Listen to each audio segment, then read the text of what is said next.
बुलंद हो तो कोई भी अक्षमता बाधा नहीं बनती। बुलंद हौसलों, जज्बे और जीवटता की सबसे बड़ी मिसाल बनी है इंदौर की बेटी गुरदीप कौर उर्फ स्वीटी।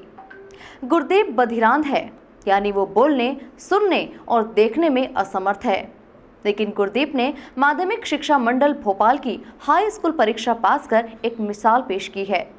मुखबधिर के साथ ही दृष्टि दिव्यांग श्रेणी में ये देश में अपने किस्म का पहला उदाहरण भी है।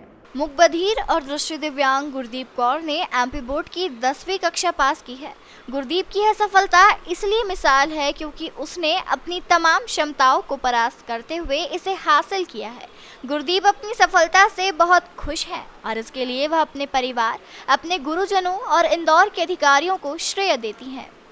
गुरदीप को कॉन्ग्रेचुलेशन ऑल बोल रहे हैं। यस्टरडे 10th पास, हैप्पी? या आई एम हैप्पी। किस तरह से तैयारी की आपने, कितना चैलेंजेस रहा इस पूरे परीक्षा को देने में आपने? गुरदीप ने घर पे और स्कूल में रीडिंग स्टडी कैसे करा था? रीडिंग करा था? हाँ, क्या करा था? ब्रेल, हाँ, ब्रेल बुक्स पढ़ के रीडिंग करा था। और sign language, sign Monika madam, Harpreet, mummy, sir, सब लोग स्टडी में क्या करते थे? हेल्प करते थे? हाँ, हेल्प करते थे सब। और मैं पास हो गई। और अमेरिकन साइन लैंग्वेज हम लोग यूज़ करते थे क्योंकि वो सिंगल हैंड रहती है और ये ऐसे टच करके हम लोगों ने इसको पूरा पढ़ाया। और घर पे ब्रेल बुक्स भी हमारे पास में नहीं थी।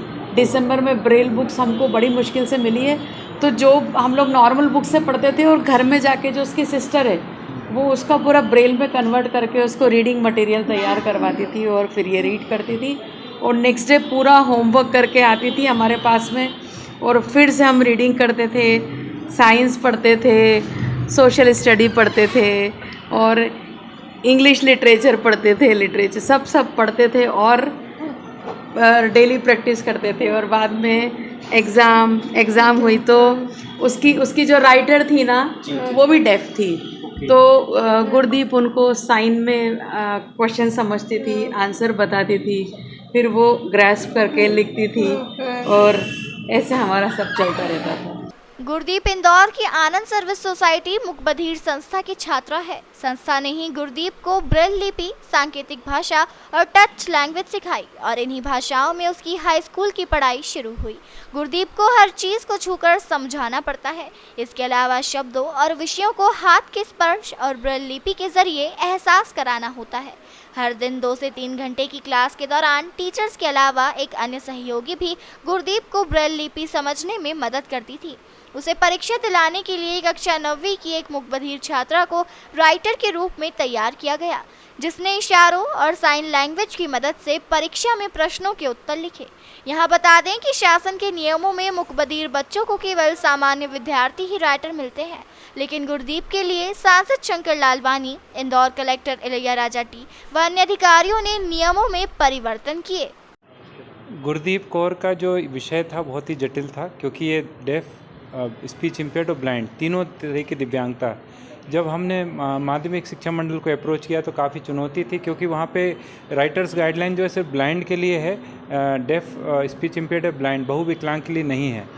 इसके लिए हमको बहुत संघर्ष करना पड़ा। हमको सांसद महोदय, कलेक्टर साहब और जिला शिक्षा अधिकारी भोपाल जाना पड़ा, कई बार बहुत प्रयास करना पड़े। बेसिकली इसके लिए जैसे अमेरिकन साइन लैंग्वेज का, जैसे इन्होंने बताया, हरप्रीत ने, मोनिका जी ने, हम लोगों ने मेहनत किया। अमेरिकन साइन लैंग्वेज, फिर ब्रेल लिपि, इन दोनों का मिक्सचर करके फिर तीसरा टेक्टाइल साइनिंग, 3 चीज़ों का उपयोग किया गया, तब जाके गुरदीप ने कवर किया। और सबसे बड़ी चुनौती थी कि ब्रेल लिपि, क्योंकि अमेरिकन साइन लैंग्वेज इंग्लिश में होती है, हिंदी में नहीं होती, तो सारे जो सिलेबस है वो इंग्लिश में होना चाहिए।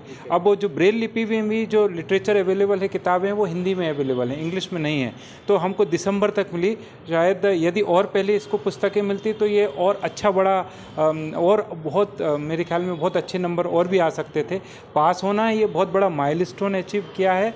सबसे बड़ी बात है कि ऐसे बच्चों के लिए जो बहुविकलांग श्रेणी, डेफ ब्लाइंड वाली श्रेणी है, उसमें कुछ संशोधन की आवश्यकता है, जिसके लिए मैं सरकार से गुजारिश करूंगा।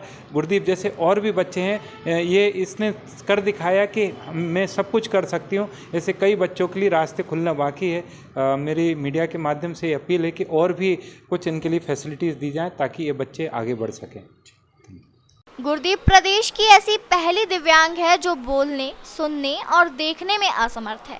पढ़ाई के प्रति उसके लगाव के चलते उसने 8वीं कक्षा तक पास की, लेकिन मदद के अभाव में उसकी आगे की पढ़ाई बाधित हो गई। इसके बाद आनंद मुक बधिर सोसाइटी को गुरदीप की पढ़ाई की जिम्मेदारी सौंपी गई। गुरदीप की इस उपलब्धि में उसके परिवार की भी कड़ी तपस्या रही है। खास तौर से मां मंजीत कौर और छोटी बहन हरप्रीत कौर ने उसे बहुत मदद की। चलो, हमें तो बहुत खुशी हुई। इसने अच्छे, मतलब ठीक है, जो भी नंबर आया हमको वो यही कि पास हो गई है, पर उसको तो कब से इंतज़ार था मेरा रिज़ल्ट आएगा और मैं कौन सी वापस से स्कूल कब जाऊंगी और मेरे को वापस 12th की तैयारी करनी है। वो तो बस यही है कि मेरे को रिज़ल्ट आया और मेरे को वापस स्कूल जाना है। हाँ जी, वो तो काफ़ी चुनौतियाँ रही हैं, लेकिन मेरी छोटी बेटी ने इसकी ज़्यादा हेल्प करी है। पूरा स्कूल में करके आते थे, नोट्स बनाते थे, उसके बाद घर में आके उसको ब्रेल में करके फिर ये इसको देती थी तो रीड करती थी। मेरे को ब्रेल नहीं आता, मेरी छोटी बेटी को आता है, उसने ज़्यादा इनकी हेल्प करी और मणिका मैडम ने। मैं तो एक जरिया हूँ इसको सिर्फ साथ में लेके चलने के लिए। अब आप क्या चाहती हैं, कहाँ तक जाएँ? आगे 12th की तैयारी करनी है उसके लिए, और हम ये इसको भी शौक़ है कि मैं पढूं, ऑफिस जाऊं, कंप्यूटर के काम करूं और पैसे कमाऊं। उसको पैसे कमाने का बहुत है। जैसे कि मैम ने बताया कि पहले हमारे पास बुक्स नहीं थी ब्रेल की, तो हम लोग नॉर्मल बुक से पढ़ाते थे, फिर घर ले जाते थे उसको, घर ले जाके फिर जो पढ़ाया है उसके शॉर्ट में नोट्स बनते थे, फिर उसको ब्रेल कराते थे, फिर वो ब्रेल को रीड करती थी, नेक्स्ट डे आके फिर उसका रिविजन होता था, फिर नया पढ़ते थे। तो जब तक बुक नहीं थी तो हमको बहुत प्रॉब्लम आई कि पहले यहाँ से पढ़ना, फिर ब्रेल करना, फिर उसको पढ़ना। फिर जैसे ही ब्रेल की बुक आई तो उसने खुद से उसको पढ़ना स्टार्ट किया कि हाँ बुक आ गई तो अब मैं पढ़ लूँगी, क्योंकि ब्रेल बुक में उसको इंग्लिश की बुक चाहिए होती है और अवेलेबल यहाँ पे सिर्फ हिंदी राइटर में थी, और हमको जो है इंग्लिश की बुक की अवेलेबिलिटी होती है। मतलब गुरदीप की, हाँ, सिर्फ मेरे अकेले का नहीं था, पूरा टीम वर्क था। हमेशा हम ये बोलते कि एक जना कुछ नहीं कर सकते, हमें सबको साथ में मिलकर करना पड़ेगा। तो हम लोग लेकर आते थे, फिर मैम उसको पढ़ाती थी। कुछ चीज़ें होती थी कि हम दोनों को मिलकर समझानी पड़ती थी, वो अकेले नहीं समझती थी। अब जब पढ़ने का भी बोला है तो उसको लगता था कि हाँ मैं पढ़ रही हूँ तो मुझसे क्रॉस क्वेश्चनिंग भी होगी, तो मैं मेरी पढ़ाई के साथ साथ में वो पढ़ती थी। और फिर जब मैं क्लास से आती थी मुझे बोलती थी मैंने पढ़ लिया, मुझसे पूछ, मैंने यही पढ़ा ना आज। तो उसको ये था कि हाँ मैंने जो पढ़ा है वो सही पढ़ रही हूँ या नहीं पढ़ रही हूँ। ऐसा टच सीखा नहीं है, लेकिन जैसे ABCD मेन होता है अल्फ़ाबेट्स, उसने वो सिखा दिया। अगर हमको नहीं समझ में आता है तो उसकी स्पेलिंग करके हमें नया साइन दे दी कि मैं तुमको ये समझाना चाह रही हूँ, खुद ही हमें समझा देती है उस चीज़ के बारे में। बता दें कि गुरदीप को हेलन केलर की तरह पढ़ाई कराई गई। हेलन एडम्स केलर एक अमेरिकी लेखक, राजनीतिक कार्यकर्ता और आचार्य थी। वे कला स्नातक की उपाधि अर्जित करने वाली पहली बधिर और दृष्टिहीन थी। इस विधा में गुरदीप को हर चीज छू कर समझाना पड़ता है। इसके अलावा शब्दों और विषयों को हाथ के स्पर्श और ब्रेल लिपि के जरिए एहसास कराना होता था। बहरहाल गुरदीप के पिता प्रीतपाल सिंह ट्रांसपोर्ट कारोबारी है।